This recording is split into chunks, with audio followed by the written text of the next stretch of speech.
Welcome, ladies and gentlemen, to the King of the Kop podcast. This is our first recording. I myself am Zach, and we are joined by Joe Reina.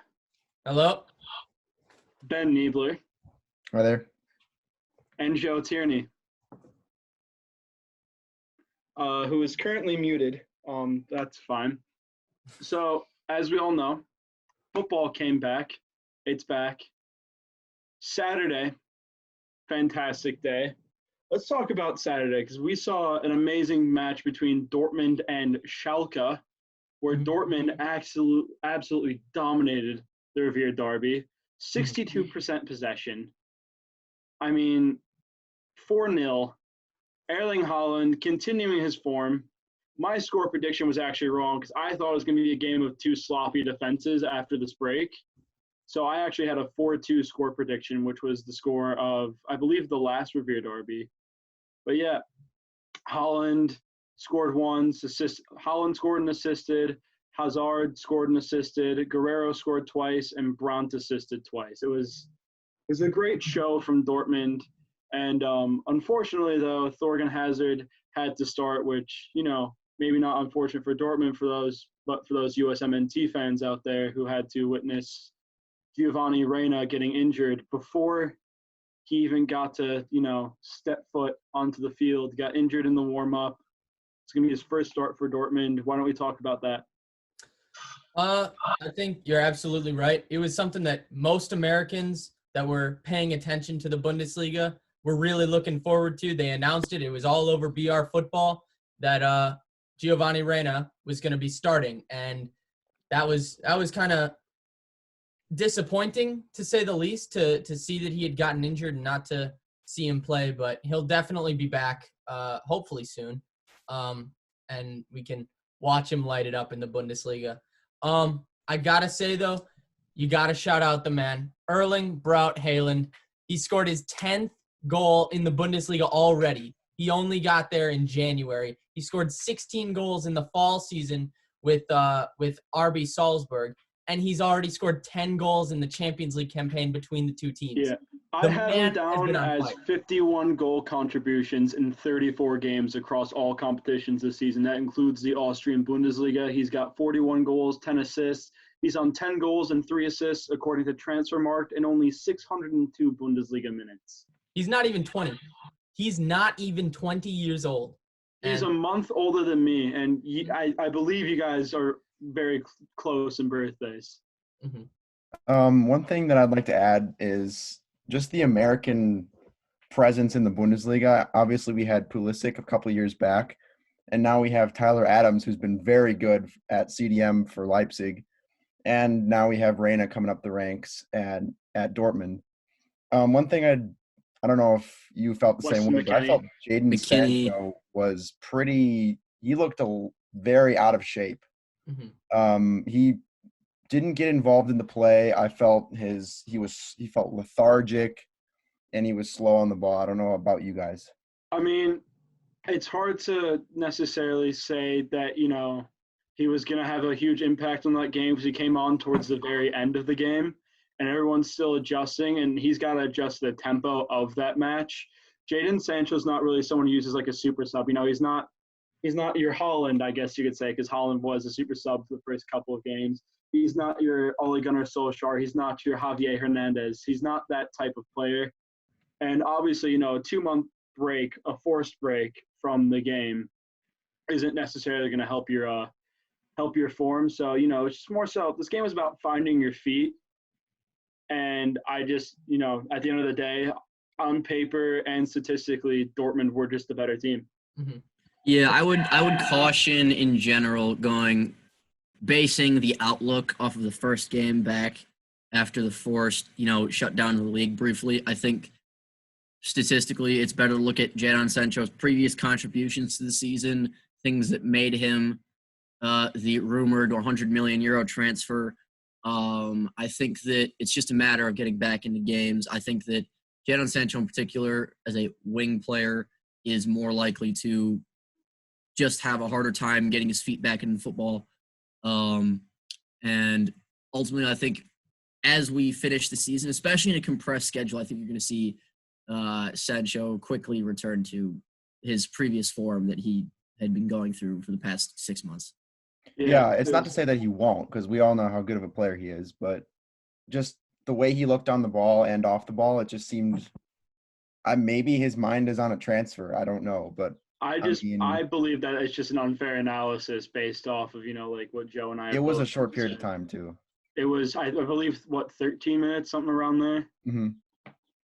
But yeah, and also, that Dortmund side though, yes, it was just dominant. Their first 3 goals came from their first 3 shots on target, where Schalke had none from their first 3 on target.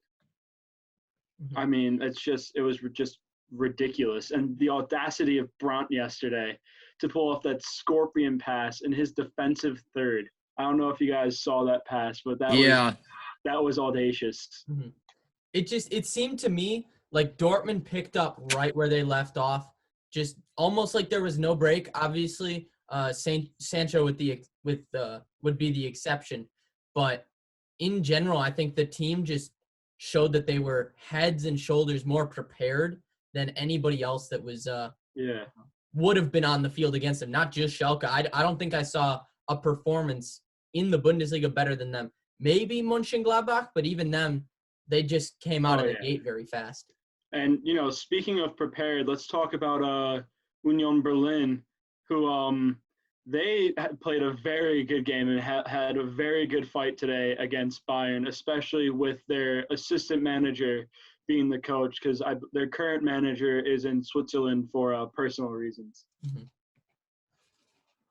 That was, a 2-0 loss almost seemed unfair with how good Union Berlin played today rather. Mm-hmm. The penalty, I didn't fully see it. It looked a tiny bit soft to me, but I don't know. And do you want to speak on that? Because I know you watched the game as well today. Yeah, it was a penalty. Neven Subotic basically raised his leg towards Goretzka's chest, and obviously, if you do that, and he wasn't anywhere near the ball. So, from the referee's point of view, you could easily give that as a pen. We all know how two-sided penalties decisions can be. It can either be a stonewall penalty or it can be debated. So.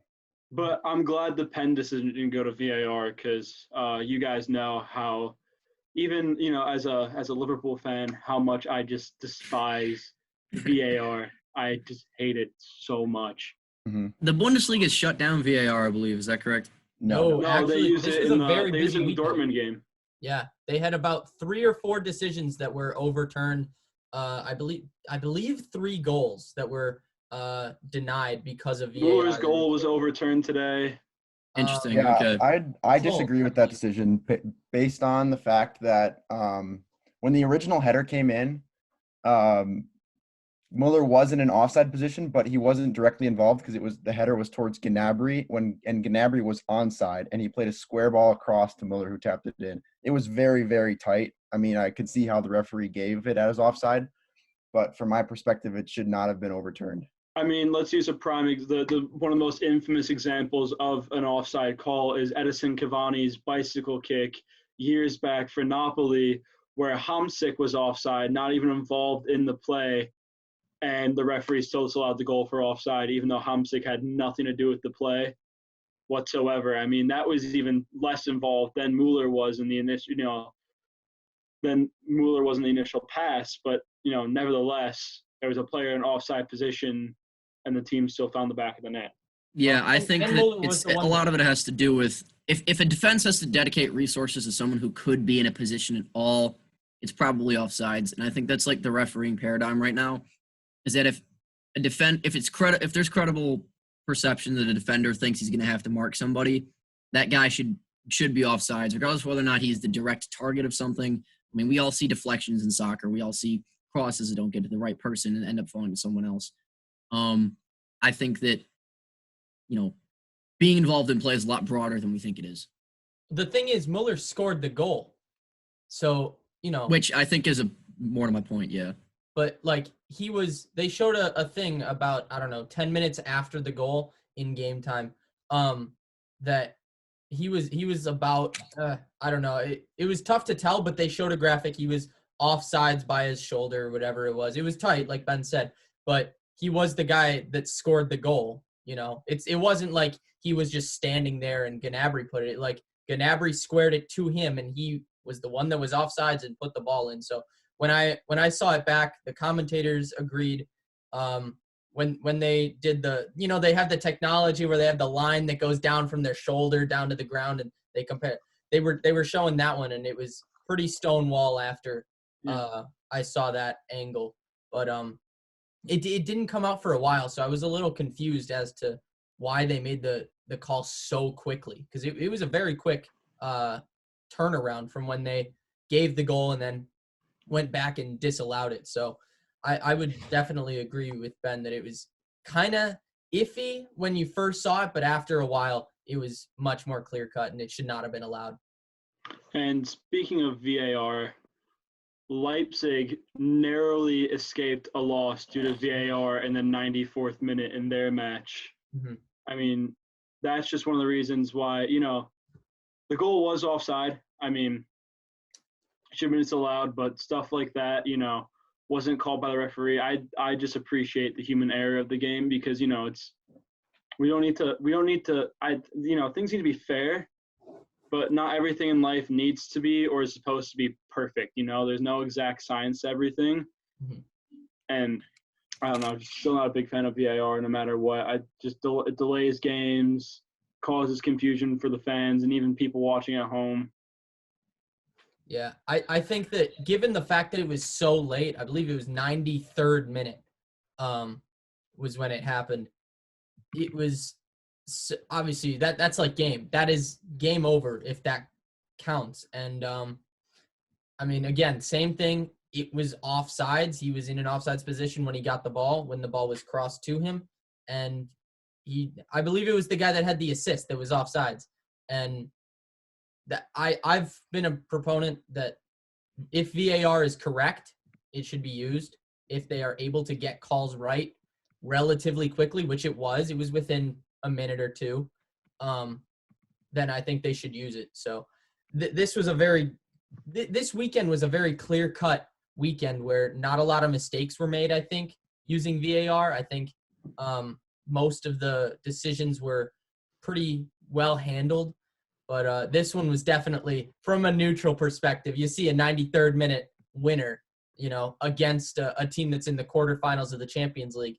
And to see it ruled out was definitely not something that the neutrals wanted to see. I mean, let's give some credit to Freiburg, who are currently 7th in the Bundesliga. Absolutely. Only 2 points off of a Europa League qualification spot. And, I mean, their squad I think it's very underrated. They have Vincenzo Grifo, who has been very good very consistent for the last few seasons in the Bundesliga.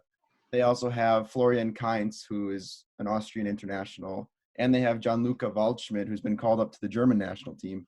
So they have some very up-and-coming players that they have at their squad. And to be ahead of the likes of Schalke in the table, I think we shouldn't turn our nose up at that. And especially a team that's been in as poor form this season as Eintracht Frankfurt, who going back to the summer, that decision to get rid of Rebic and Jovic in the same summer and Haller all in the same summer, who, by the way, none of them have – I mean, the best performer out of the three of them has been Rebic this season by far. He's done very well for AC Milan in the Serie A. And, I mean – what was it, in the 1-1 draw against Juventus, he was, or not the 1-1 draw, in the 2-1 loss to Juventus, I think it was, he was the only goal scorer. Was that Inter Milan? I don't remember. We're not here to talk about the Serie A anyway, but Kostic is the only player who has really just performed for them this season on like a consistent basis. Yeah, and just to see the way their squad has gone from, like, the way their performance has had, like, since the days of Niko Kovac, and who beat Bayern Munich in the final of the DFB Pokal, that squad was unbelievable. If you look at the numbers that they produced that season compared to this season, it's just a completely different team. Yeah. And that's They kind of just the story of the Bundesliga is you get so many of these teams that have one-off seasons. Wolfsburg, like when they had KDB back in the day, Dortmund when they won the league 2 years in a row, and I believe 10-11 or 11-12, whenever it was. And Stuttgart. yeah, Stuttgart, absolutely. Like they just do this where they have like 1 or 2 good years, and then their talent just gets picked away really quick. And I think that it's good that obviously they have their haters and skeptics, but the way that Leipzig is handling it, where they have really good talent and they're keeping them and they're keeping them young, is a really good turnaround, in my opinion, for the Bundesliga to have a young and upcoming team that's successful, that's playing very well, and then to hang on to their talent and resist the likes of Bayern Munich, Borussia Dortmund, and other clubs across Europe that are, trying to get players like Tyler Adams, Timo Werner, that they're keeping them and they're staying in Germany. And their coach, Julian Nagelsmann, has been looked at by a host of top clubs around Europe and has not only had been successful at Hoffenheim, who took them to the Champions League a couple seasons back, and now it was just beat Spurs away in the Champions League, which was a magnificent performance before the break happened. And I feel like he's going to be in the conversation for a host of other top clubs when they're looking for a new coach. Yeah, well, let me ask this about Julian Nagelsmann, because I've always been confused about like this. So he went from Hoffenheim to Leipzig. Leipzig are infamously hated in Germany for violating the 51% ownership that fans are supposed to have. But yeah, I mean, Hoffenheim's a very small village, and they had a bunch of money pumped into the club. So, I mean, Ben, you know better than anybody here. What's the difference between what Leipzig had with the corporate takeover versus Hoffenheim also having a extraordinary amount of money pumped into the club to get them to where they are today? I mean, before the break, you saw the entire Bundesliga rally against Dietmar Hopp, who is the chief executive at Hoffenheim. And the difference between Leipzig and Hoffenheim is Leipzig are, let's say, the amount of money that was invested into Leipzig is considerably more. I mean, they didn't exist, 20 years ago? They were only a club in 2007 was when they were founded. And the way that they've gone about financing their transfers and financing their whole new stadium and all of those things that go on with the club was significantly more visible to see than Hoffenheim, who have been successful and have been a Bundesliga club for longer than Leipzig have. Yeah. Also, isn't there something about how Hoffenheim, or at least I know Schalke is like or Bayer Leverkusen, Bayer Leverkusen and the likes of Wolfsburg are like backed by these massive companies, but they were like grandfathered in. I don't know if that has anything to do with Hoffenheim, but I have definitely heard that like it's almost the same situation, but because they existed before the rule, they're like kind of okay, I guess. Whereas Leipzig is like, I would say that they're getting as much hate as Leipzig are right now, because there have been, I mean, you saw in the game between Hoffenheim and Bayern, the game had to be stopped like several times because of these protests that were, I mean, they called him obscenities and whatnot, but these protests happened. I mean, the game between Dortmund and Hoffenheim had to be stopped. I mean, it's Bundesliga wide. The fan bases are not going to sit idly by while these big companies and big businessmen take over and just pump money into the clubs. Yeah. So as we all know, the coronavirus put a halt to football, which has, football has been coming back, created new rules that have become a necessity. So I just kind of want to discuss the Bundesliga rules rather, and just how much they contradict each other. So players on the bench have to be 6 feet apart, wearing masks. Coaching staff has to wear masks, except for the manager. The manager does not have to wear his mask if he is in his touch area. yet we are allowing full body contact on the pitch. Players are helping each other up, yet they have to limit their celebrations. I don't know, like you saw in the Bayern game today, when Pavard scored and when Lewandowski scored, they both kind of touched their arms like that, like everyone was just touching arms like that to each other. And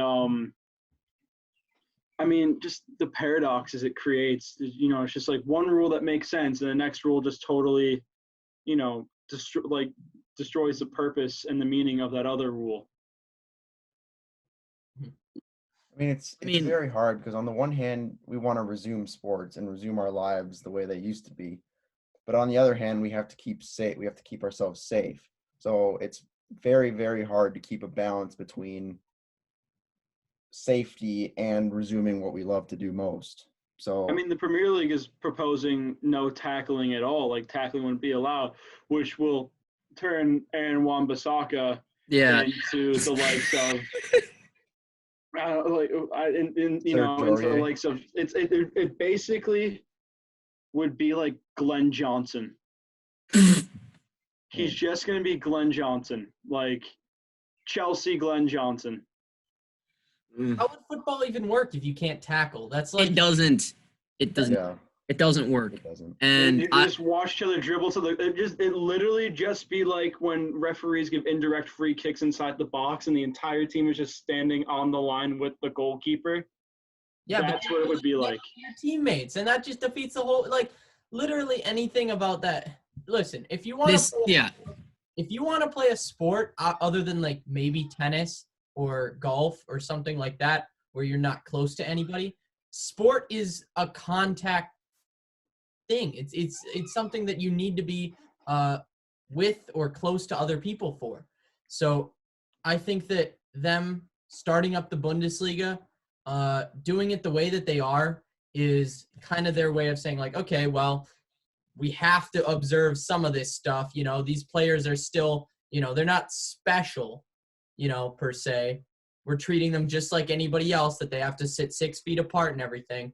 But at the same time, I think a lot of people are like, you know what? We just want sports back. Like, but what's the point of having them distance from each other on the touchline when they're going to be, tackling each other as soon as they get subbed on?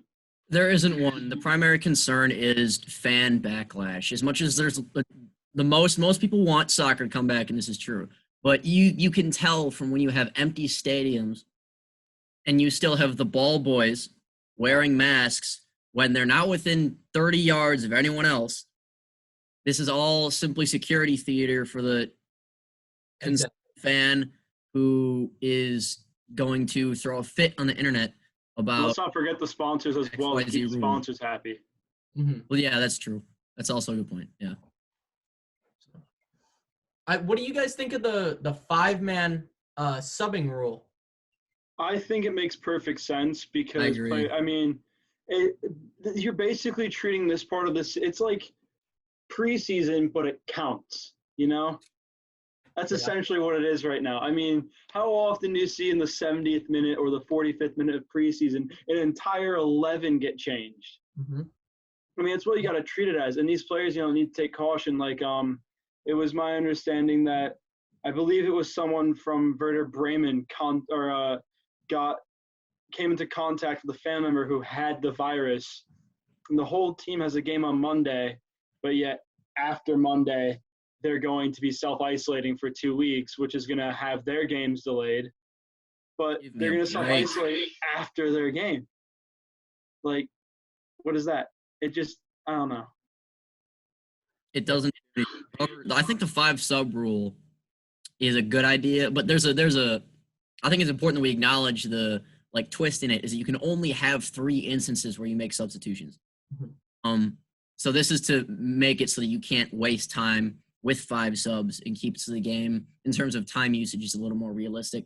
I think it's a good idea, though. I think it's a necessity. You have to treat it as A, it's something unplanned. B, the body's not used to it. At this time, their bodies are used to still playing at this point. You shutting them down, even if they're still doing fitness stuff and running and all that shit, you still need to be able to treat them like this is coming off of it's a brand new season, and there's lots of injury risk from going 0 to 100 in a matter of days. And that's basically what you're doing, because even training sessions aren't that intense. No, exactly. Can't copy the physical environment of an actual game for when points are on the line. You just can't. Yeah. Just run through that real quick. What are those 3 instances? I believe I know one of them is halftime and injuries is another. I think there's certain points in the. No, there's no. You just only get 3. You can only make 3 groups of substitutions.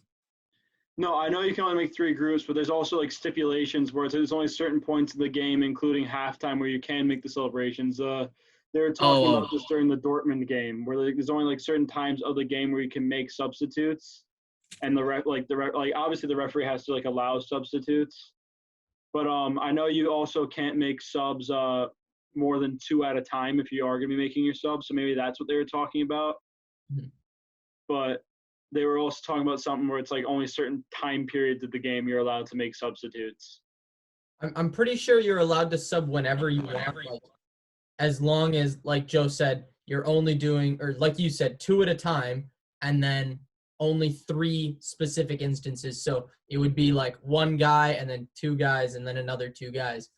So I'm just a little curious, like, once we get to the end of the season, do you think that there's going to be like, let's say Bayern wins, big surprise, do you think there's going to be an asterisk next to the title? There's going to be an asterisk when Liverpool wins the title if the league isn't canceled in the Premier League, despite the fact they're on 82 points to City's 57 in second place. There'll be an asterisk next to every league title. There's an asterisk next to PSG's right now. There's an asterisk next to Mbappe's top goal scorer title right now, because he and Ben Yedder both had 18, but yet since Ben Yedder scored 3 pens and Mbappe scored none, Mbappe gets the title. And, Mbappe, bless his heart, is starting a campaign for Ben Yedder to also get a top goal scorer title. But my point is, there's going to be an asterisk next to everything this season. I think that's PFA player of the year, because I think young player of the year, everything. I don't think it needs to be that way. I think if you finish the competitions, you finish the competitions. I think if there's any asterisks that get applied, it should be just the competitions that didn't finish, like, the Serie A and League One. I don't think there should be. I mean, there's always going to be the inter-fan base relation where, like, of course, you're like, well, this year we had the coronavirus, but like for leagues that finish all their games, the asterisk in reality is minimal. I don't really think there is one. At least I would never. For me, I don't consider it to be one. Mm-hmm. I mean, I don't want there to be one. I'm just saying that the large majority of, football fans out there will say that there is one. Mm-hmm. Yeah. I mean, that's one of the biggest talking points right now is, maybe just for me because I follow more of, that news because being a Liverpool fan, but the question, will there be an asterisk next to Liverpool's title if they cancel the league and give it to Liverpool? Like, will there be an asterisk next to it if they resume the league and they do, this neutral ground, no tackling system that they want to do? I mean, there's going to be an asterisk next to, whether Bayern, I mean, any of these teams in the top 5 still has a chance to win it. Mm-hmm. And, like, let's say that Gladbach somehow comes back to that first spot that they were in for so long during the season, or Dortmund topples Bayern. I mean, there'll be an asterisk because of the whole 5 sub rule. Mm-hmm. Any tweak that's made to the rules that's like made because of something like this will have an asterisk next to it. Mm-hmm. Yeah, that's a good point. That's kind of what I'm thinking. If you don't mind, we could switch gears back to the actual games that were happening this weekend. Yeah, sure. And I'd like to point out some future fixtures that are possibly going to be interesting. Yeah, sure. First of all, what do you guys think the impact of no fans had on the actual soccer itself? Because in my opinion, the game between Union and Bayern could have gone so much differently had there been fans there. Union has been known for, especially their derby victory over Hertha, their fans were immense for them. They're known for being very selfless, seeing as they've donated so much to the coronavirus fund. And I think that having them at that game would have, especially being a newly promoted side, they'd have had a way better chance to at least get a goal back. That would have gone so much better for them. And speaking of the derby, that's happening this week Friday at Hertha. So that's another fixture to look out for. I mean, let's look at it this way. When I first turned on the Dortmund game yesterday and I didn't see the yellow wall, it didn't feel right. But clearly it had no effect on the Dortmund players by putting away 4 of their chances. And yes, I mean, the chances in that game were pretty even. Dortmund had 12 shots to Schalke's 11. But, I mean, possession-wise, dominated the game. Goals-wise, dominated the game. But think about it. They're at home, and Union is at home, and Bayern are coming away.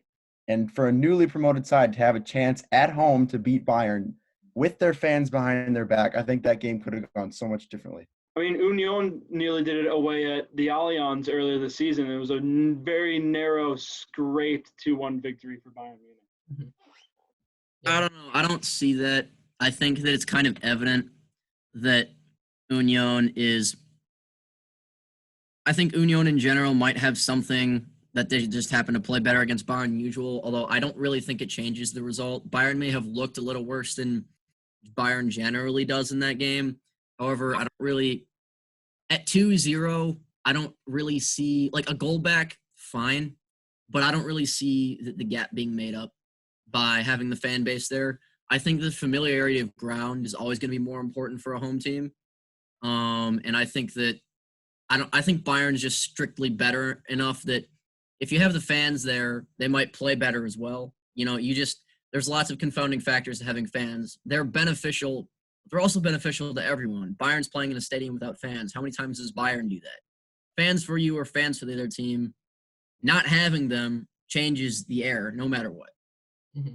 I mean, yeah, like Union could have very easily come back. I mean, regardless of, you know, like if it really was, you know, like a aggressive foul in any sort of penalty situation, or it was a really soft foul, you know, a penalty is just a lucky break no matter what.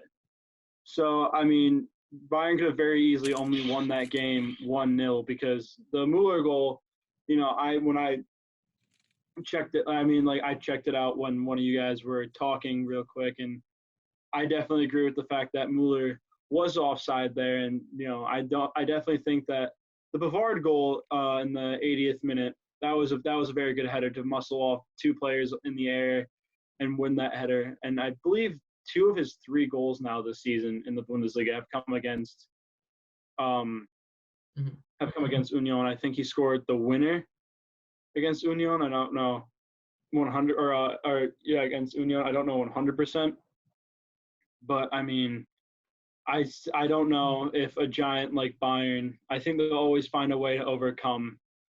Like I don't want to disrespect Union by calling them a minnow, but I mean it's their first season in the Bundesliga. This was Bayern's first ever competitive match against them at Union Stadium.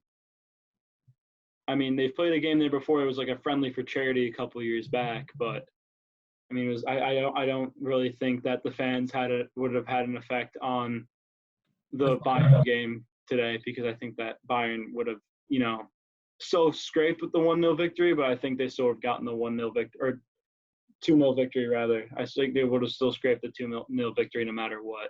Yeah, and there was a thing that I heard. I think it was during the Gladbach game.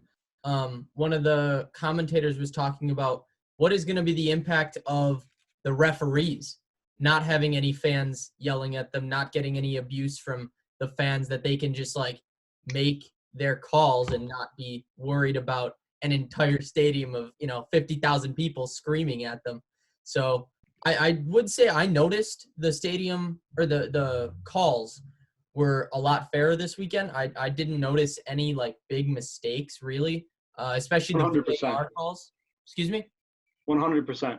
Yeah, absolutely. And I think that'll be an interesting thing as the season goes on to see, like, do the calls stay, you know, almost 100%, or do they start to, get a little hazy? But I really don't think that there's going to be anything impacting their decisions. I mean, besides the players yelling at them, but I don't know if it alerted you guys or you guys noted it, but these games were loud. They were still very loud. The players were mic'd up just as usual, or as loud as they could be, at least.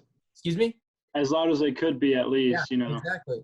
But I think this was a good reminder that when you go to a game, these players are screaming at each other constantly. Almost every single one of them is talking all the time.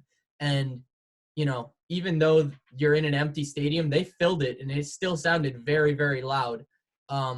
It still felt a little empty, but the yelling and everything from all the players was kind of cool to hear that and hear the communication. You could see players screaming at each other, saying, oh, there's a minute left, and stuff like that.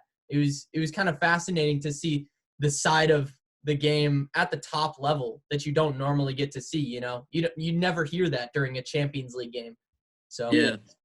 And I think that almost in some instances, like the Dortmund Schalke game, even though it was Dortmund at home, I don't mean this in a bad way, because I think the fans are a very crucial part of the game.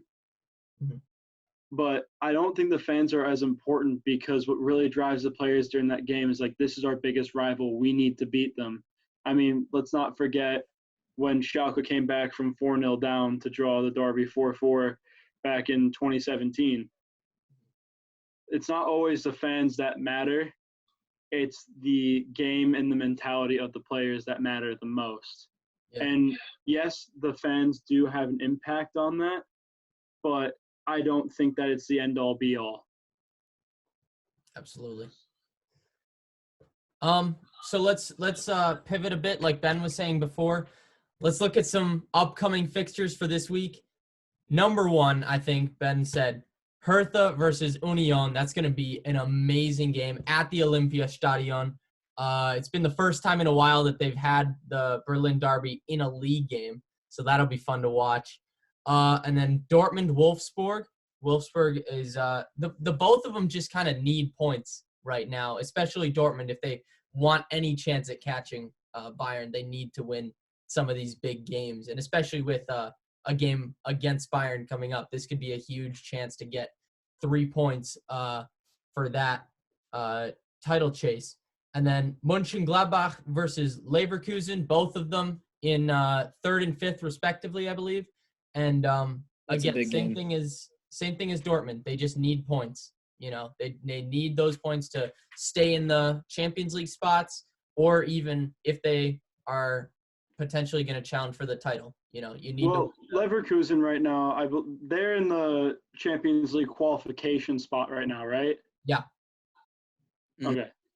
So, yeah, that's going to be an interesting one to see. And especially we haven't seen Bayer Leverkusen yet. It'll be interesting to see tomorrow how they play their first game, and then with their next one, see if they can keep it up. King Kai, come to Liverpool. Thank you. We'll see. I just have one question before we possibly wrap things up here. Mm-hmm.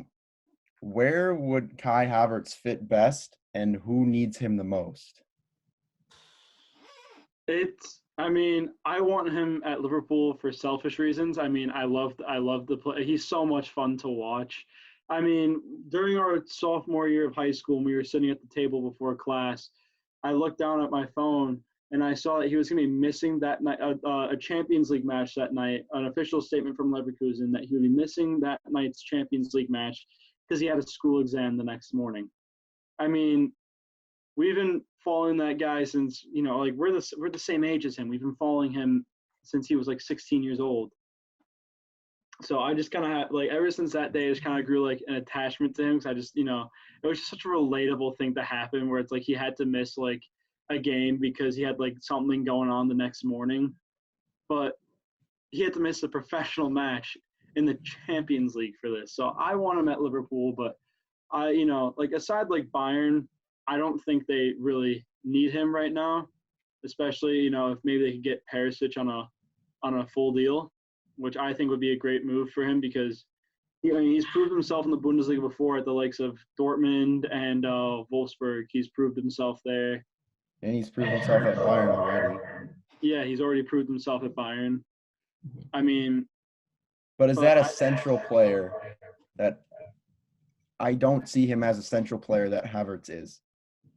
Yeah, I mean, Havertz, I don't think prefers to play in the middle. First of all, I think he prefers to play outside. I think that would influence any decision he makes. I would have to, disagree with that strongly. Most of the games he plays this season are up top or in that attacking mid role. We've seen him play a couple games, like on the wing in the Europa League. I remember, I think he played a couple games on the right wing, but I think Havertz he doesn't have the pace to be like that central player or to be like a wide player. He needs to be central. And he's not gonna dictate the play, but he's gonna get you set up, or he's gonna be the one finishing it for you. I think maybe a Chelsea wouldn't do bad for him. I'm sure Tierney, you would love to see him there. I would. Even though Havertz is a tall guy. He's 6'2", 6'3". He's a big guy. He's a physical presence. He gets in the box. He influences the two center backs. So that's a prem player right there. A tall physical he does player. have the profile for it. That's the prem written all over him. Mm-hmm. I mean, look at Adama Traore. He was this scrawny little guy when he was at Barcelona, and now thanks to his amazing genetics, he's just this jacked, just ball of muscle. I mean, I think Kai would do great in the Prem. Sorry. I think that he's also, just for some reason, the way that I've seen him play, and I haven't watched him as much as you guys have, but for some reason, something about him tells me that he would fit in perfectly at like Roma or like an Inter Milan. I've kind of thought Roma too. I think it'd be funny to see him there, but Kai or Adama? It would be a sidestep if he went to Roma. Mm-hmm. So I think that would be kind of an interesting thing to see. I also feel like if he's trying to be one of the best players in the world, that would just be almost a like for a like transfer. It wouldn't be like a Holland transfer where it goes from, RB Salzburg up to Dortmund and then up to something else potentially in the future. I think that it would be like, Leverkusen to Roma. I feel like they're on almost the same level. So it wouldn't be much of a career move for him, even though the play style might fit him a little bit better. Yeah. But it's like what I said, it's a sidestep for him. Yeah, exactly. So I think that if he would go to the Prem, I think a team that he would fit into would probably be maybe a Spurs. Spurs play pretty attacking. Spurs could use him for sure. When Arsenal is playing very well, they tend to play attacking direct football. He could be a very good addition to their midfield. Arsenal were linked with him a few years back. No, I believe like 2018 or something like that. They were linked with him. I mean, who aren't they linked with? Them and Man United. I mean, although I haven't really seen much links of Kai Havertz to Man United as much as I've seen, like the likes of Jadon Sancho. Yeah, exactly. And don't sleep on Newcastle. I mean, who knows? I was going to say, knowing how that, apparently they're close to paying $80 million for Koulibaly, $53 million for Gareth Bale, which would be an awful move. Oh my God. That'd be terrible. It's like Gareth Bale on Newcastle sounds fucking gross. It's like Bale to Newcastle is just the exact opposite of Bentner to Juventus. It's just one of the. I mean, it's the exact opposite in the sense that we're talking about like a shithouse player going to the like the 8 times in a row Serie A champion. Yep. But speaking of asterisks, going back to that earlier, let's there's that asterisk next to for the Juventus fans that one title. Yeah, it's officially Inter Milan's, but no, anyway. not. It is. But anyway, I lost my train of thought. Just like Inter lost the title. Mm-hmm. Yeah. I have regained my train of thought, just like Inter Milan gained that title. Yeah, I don't know, but I think I would love to see Kai at Liverpool again for selfish reasons, but I think Chelsea would be one of the best. I think Chelsea would be the best club he'd go to right now, personally. Yeah, Bayern don't need him. It's kind of like how like Liverpool right now. Liverpool don't need Kai, but we want him. Bayern don't need Kai, but they want him. I'd say otherwise. I'd say he'd be a great Thomas Muller eventual replacement. Just to see just that role that Thomas Muller has in the side right now, where he floats in and out centrally, and he's kind of given the free rein to roam about the midfield and get forward when he needs to. I think that would be best for Havertz, seeing as he does that already for Germany. He is given the free rein in that central midfield when he does play. I know he's done that for the under 21s, or he's given the rein to come up and join the attack.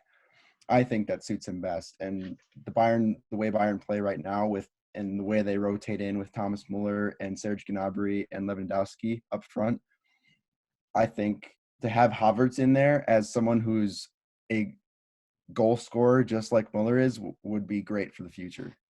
All right, so a bit of a hot take here. I personally feel if I'll never be a pro player, but I personally feel if I was a pro player, I would get bored of playing at Bayern or like Juventus. I would be so bored playing there. I agree 100%. I would want to have competition. I mean, this is the most competition they've had in a while. I mean, the Bundesliga has, just like the Serie A this year, there hasn't really been much competition. I mean, the Serie A only just very recently got fun to watch again because of that just dominance. Like, I'd rather, I would have more fun struggling with Neil Warnock as my manager than I would with, Hansi Flick or, Maurizio Sarri and I would probably be good friends. But, oh my God. But, it would just be boring, because it's not a project, Do you want to be a mid-table side, or do you want to win titles? I'd rather enjoy my career.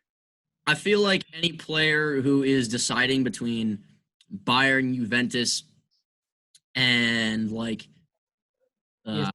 see Spurs, Man City is already probably going to be winning titles of some sort, unless you're Spurs. And I don't think you'll be mid-table if you. Did you just disrespect the Audi Cup? Yeah, I think I did. Intentionally, yes. Wow. Yeah. Almost as big a drought as Liverpool. Hey,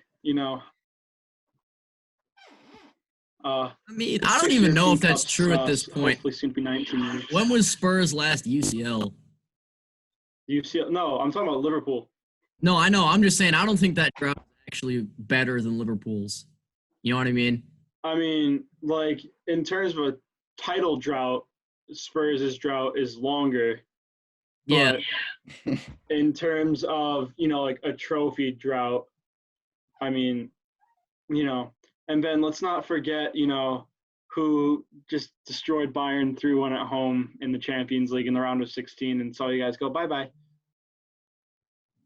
believe that was Liverpool, wasn't it? And bring up the Atletico Madrid game and I will cry on this podcast because that was frustrating. I mean, credit to Atletico Madrid where credit is due. They're a great side.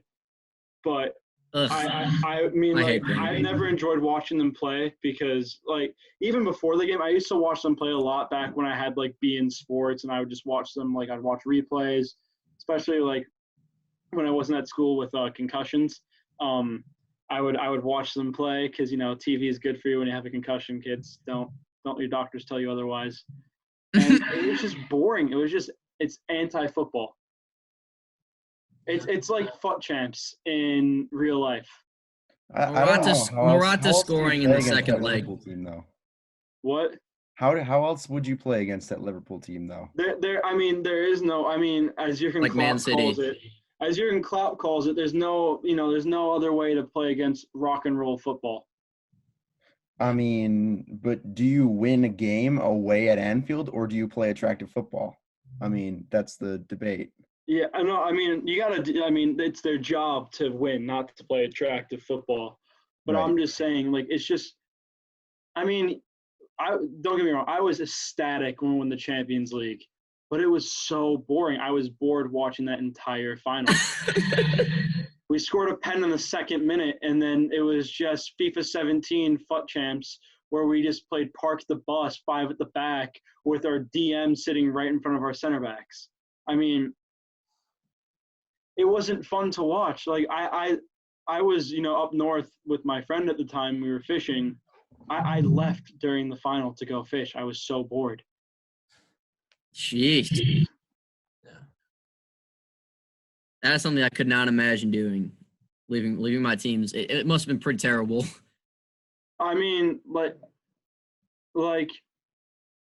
You should know this as a Chelsea fan. Watching Jose Mourinho play, you score a goal and then all of a sudden it's just sit back and do nothing the rest of the game. Yeah. Try and keep that victory. Obviously you're going to still try and score, but it's just about maintaining that 1-0 lead at that point, not just to keep it always is once you go a goal up. But sides don't all of a sudden just sit back and do nothing. To be fair, Diego Simeone's known how to do it in the Champions League for years. Think of the teams he's beaten and how many finals he's gotten to and what he's won in Europe. Nothing. Cristiano Ronaldo, buddy. Cristiano Ronaldo. He's won the Europa League, and he's gotten to the final, and he's beaten Okay. Barcelona to the title and Real Madrid to the title. Oh, friend. That sounds like one trophy to me. He's done great things as a manager. Let's not. He did put a pause in the duopoly, and I'm not saying he's a bad manager. No. He's just you don't watch him, or you watch him. You want him to win. You don't want him if you want your club to play attractive football. Mm-hmm. If you want to, Yeah, but I guess I'm just saying he's known how to do it in the Champions League for a while, and Except that figuring out Ronaldo part, still can't do that apparently. Yeah, not many people have. So yeah, I think that's probably if that's your weakness, that's totally fine. What was that Ronaldo. stat? You never win though. He's never lost a game in the knockout stages. Or he's never won a game in the knockout stages that Cristiano Ronaldo has been a part of. Every other game he's been a part of in the knockout stages. What? He's never won a tie. He's won a game, but he's never won a tie. Oh yeah, that's fair. He's never won a tie. He's won every other tie that he's been a part of in the Champions League, I believe. Yes. Except for any tie that Ronaldo's involved. I just couldn't figure out how to word it. Thank you, Zuki. You're welcome. But all right, boys. I believe that we should wrap it up here. Any final points anyone wants to get in? Actually, you guys want to do a couple quick predictions? Oh yeah, the thing we've been talking about for 20 minutes now, and then get sidetracked because of me. Here, I'll pull up. So the main 4 games, I'll throw in Bayern because let's see how much Bayern wins by. Let's see if we can guess that. Right. So Hertha Union is the first one. We'll go around Zach, Joe, Ben, and then me, and we'll just keep going like that. So first one again, Hertha versus Union at Hertha. 1-0 Union. 2-0 Hertha. 1-1. I'm going to go 1-1 as well. I like that. I think it's going to be a good game. Next game is going to be Wolfsburg Dortmund. I'm going to say 3-1 on that one to Dortmund. 3-0 Dortmund.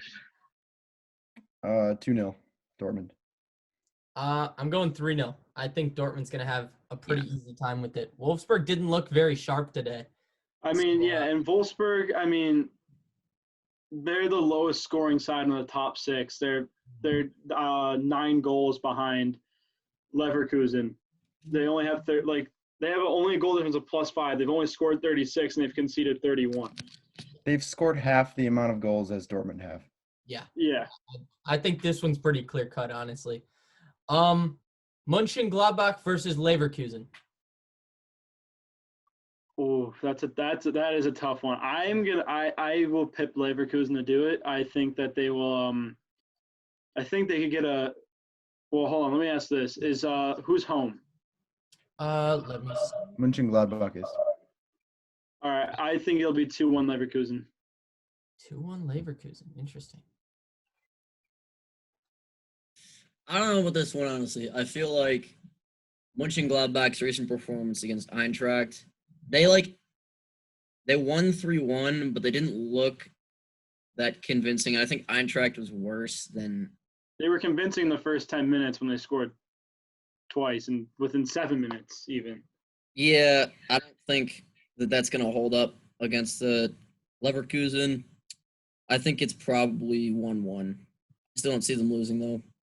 I think the game tomorrow between Leverkusen and Bremen has a lot to do with this game because if Leverkusen go out and keep a clean sheet and put 2 or 3 past Bremen, then it'll have a different impact on the game. But as far as what we know now, I think that Gladbach's gonna win that one at least. Yeah, by I mean 2 we are goals, talking maybe about Bremen 3-1. side though with the worst goal differential in the league with -28. I have written down. Yeah, that's correct. But they at least need to go out and get a result away from home.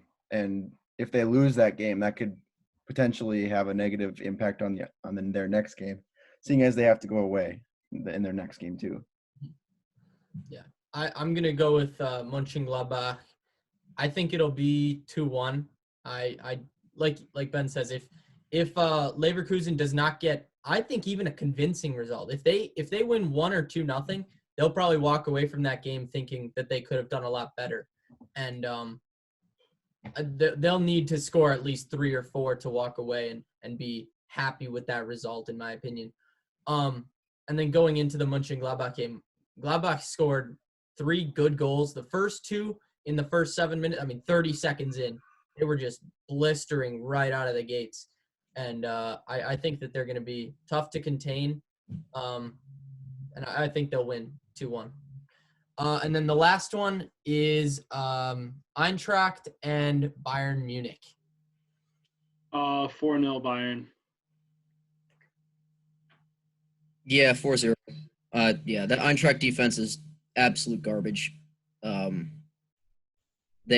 The only good thing out of their recent performance is Tyson Chandler. Everybody else is terrible. That's going to be 4. It could be 5, but I'm going to stick to 4. Speaking of Chandler, did you see that Martin Keown said that he should have started? No, you didn't think that, buddy. No, you never thought that Chandler should have started because he's like irrelevant. I'm sorry, I don't care if he's American, he's irrelevant. He was the best player on the field for Eintracht in that game, though. Not even close.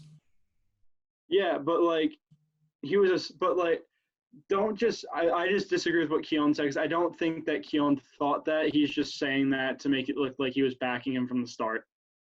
I guess yeah, that's probably fair. Yeah.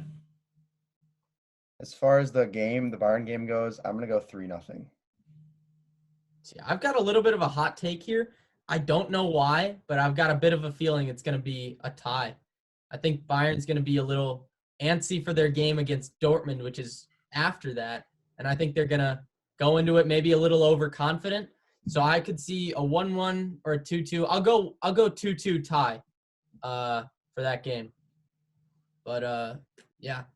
But does Jonathan de Guzman beat Alphonso Davies for pace on that wing? Yes. I don't know. Andre Silva looked okay today. Like he wasn't terrible.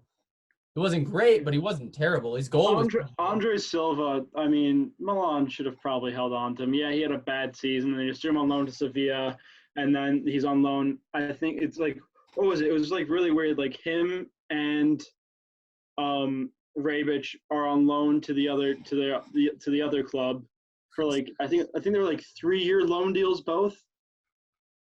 And then once their contracts expire, the Eintracht will pick him up will pick up Silva on a free, and Rebic will get picked up by Milan on a free.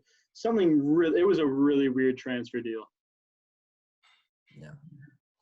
All right. Well, we appreciate you joining us. Drop down in the comment section, the one of you that watches this video, if you understand where my intro came from, because he's a man that's very near and dear to my stats-loving heart.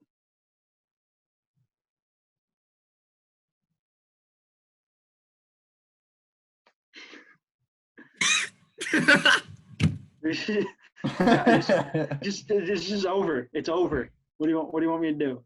We're done. That's fair. Sounded like we was waiting on a name or something. Yeah, no, you got to do like a thank you guys for watching, and we'll see you again next week or something. But we won't, Zooks. No one's gonna watch this. It doesn't. All right. I'll see you later, Mrs. Reina. Appreciate you watching this. Oh my God.